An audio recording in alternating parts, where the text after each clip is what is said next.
This is a Samsung Galaxy Z Fold 4. You've probably seen it in a lot of my previous videos. Well, we're in 2023 now, and I think we deserve better. Yes, I think we deserve better. You heard me right. Now, this is not any sort of like, okay, let's condemn the Z Fold 4. I like the Z Fold 4. I use it every single day. I like it a lot. But Samsung, I feel, has gotten quite lazy. And if you take a look at the Z Fold 3, you take a look at the Z Fold 2, you look at the Z Fold 4, a lot of similarities. Not a whole lot here, and they're still charging $1,799. So that's a lot of money. And it's a whole lot of money, especially when you look at it and you go, okay, it doesn't have the best camera it could possibly have in it. You still can't use a touchscreen on the front. There's no expandable storage. There's no S Pen that you can put inside of it. You got to use the special case with the mount on the outside, which I'm actually okay with because I really like having the larger size S Pen as opposed to the smaller one. But it would be nice if they at least gave you the option to have maybe an internal one, and then you could still use the external one if you wanted a bigger one for a case like this. I think that would be a fair compromise. But overall, looking at the phone, I've had some serious like FOMO when it comes to a phone that came out recently. It's the Oppo Find N2. Now, I really wanted the Oppo Find N this last year because I liked it a lot, but it's not a global unit. The software just isn't quite there. It doesn't have all the support. So I was hoping with the Find N2 they would do that, and I think they do have a global edition, but it's still not quite there in the software experience. It is an amazing looking phone. It's about the size of a Passport, especially if you're familiar with the old BlackBerry Passport. About that size, but it opens up. So it's a little bit shorter build, and it's got kind of the widescreen approach as opposed to more like a square screen. And gosh darn it, I really want that phone. But then you also look around. I've got the Huawei Mate XS 2. I made a video about that the other day. Top-notch technology, really good hardware. I really like it, and the screen on it is so thin compared to this. And there's no crease because of the way it's designed. So also, you take a look at the Honor Magic V, and I guess the V2, they don't have the global unit yet, but there's a lot of exciting things. You look at the Oppo, the Find N Flip. They've got a new flip phone coming out, and it looks way better than what you get with the Z Flip 4. So I think that maybe this is the year. One of these guys, I wish they would break into the market. The rumor is that later on this year, we're going to get the Pixel Fold. And maybe Samsung has been resting on their laurels because they know there's no competition in the US. And when there's no competition, it's just like over in the Apple world. They're going to keep giving you the same regurgitated stuff over and over and over again. And then they're going to sell you something like the iPhone 14 Plus with last year's hardware and charge you $900 for it just because it has a bigger screen. Give me a break. It still only has a 60 hertz screen. So, yes, I think that the hardware-wise and performance-wise, the Fold 4 is a very good phone, but as far as innovation, as far as changing things up, as far as trying to offer something different or lowering the price or giving us the best possible camera experience or giving us a bigger battery, there's a lot of things that they could do that would go a long way to try and keep the brand energized whenever it comes to these foldable phones.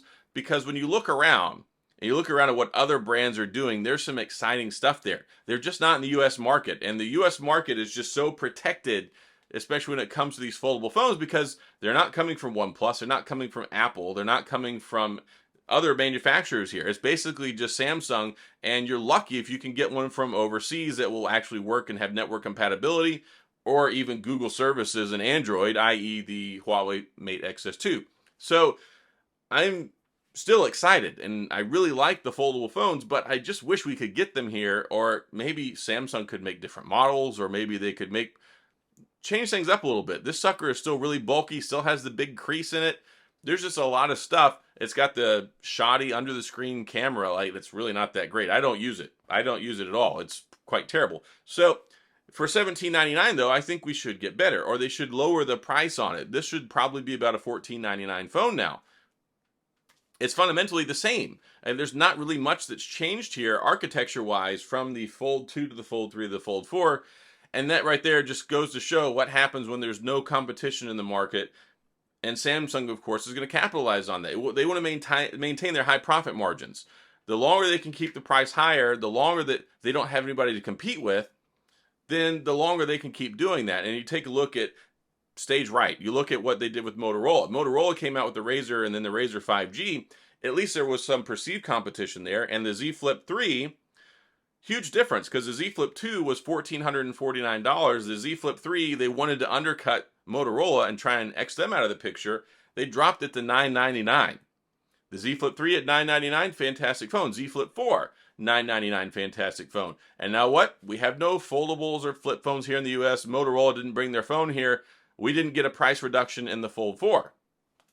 So we're still sitting here with an $1,800 phone that largely is the exact same as the Z Fold 3 with just some slight little changes. And like I said previously, I do not think that you should get the Z Fold 4 if you have the Z Fold 3. The Z Fold 3, very good phone. Yes, the battery life and stuff like that is slightly better on the Fold 4 because of the Snapdragon 8 Plus Generation 1, and the primary camera is slightly better. But is that really worth going out and getting another almost $2,000 phone, trading in your old one that you paid probably $2,000 for, and taking $1,000 credit towards the new one? No, it's really not. And if I were not a tech reviewer, if I didn't make these videos, I wouldn't get it. I would have just sat there happy with my Fold 3 for a whole nother year because fundamentally the experience had not changed. Now, I do appreciate they took off the little metal bezel on the side on the front screen to give us a little bit extra room. But yeah, it's still very, very small, and it's very frustrating because I go use my Huawei Mate XS2, and it's like having a whole phone on the front, and then you flip the screen out, and then it's huge, nice, big, bright, thin screen, and fantastic hardware. So I really want Samsung to change things up. I want them to give us a little bit more value for what we're paying, and I don't want them to keep doing with this line like they do with the other line, the S22 Plus, which is a joke. And then they'll probably do the same thing with the S23, S23 Plus, continue to sell you watered down hardware at premium prices and try and upsell you on the Ultra. Like, it wouldn't really surprise me at all if they came out with a Fold 5 Ultra that they could still charge $2,000 for, and they gave you the extras in it, and then came out with, like, let's say a fan edition, which is let's say they came out with the Fold 3 and then they sold that as a fan edition this year. I wouldn't put it beyond them, but we'll have to see what happens this fall.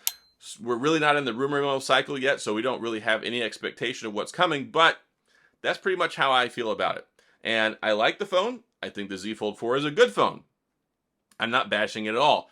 It's not worth the upgrade over the Fold 3. I've really covered that a lot over the last couple of months, but it is a very good phone. I use it all the time, but you can look at it, and then when you look at this other hardware, I tell you, go look up the Oppo Find N2. It's a fantastic, beautiful looking phone. Look up the Oppo Find N Flip. Look at the Honor Magic V or Magic V2. Look at the Huawei Mate XS2. Look at all those other foldables that are out there, and then go back and look at the same old we basically got for 3 years with Samsung, and then tell me they can't do better.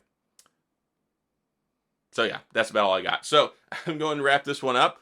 Maybe I should turn the lights red. It wasn't intended so much to be a rant, but as I've been having some more exposure and experience with these other foldables and flippables and stuff like that, I'm just like, man, we need better from Samsung, especially since it's all we get here.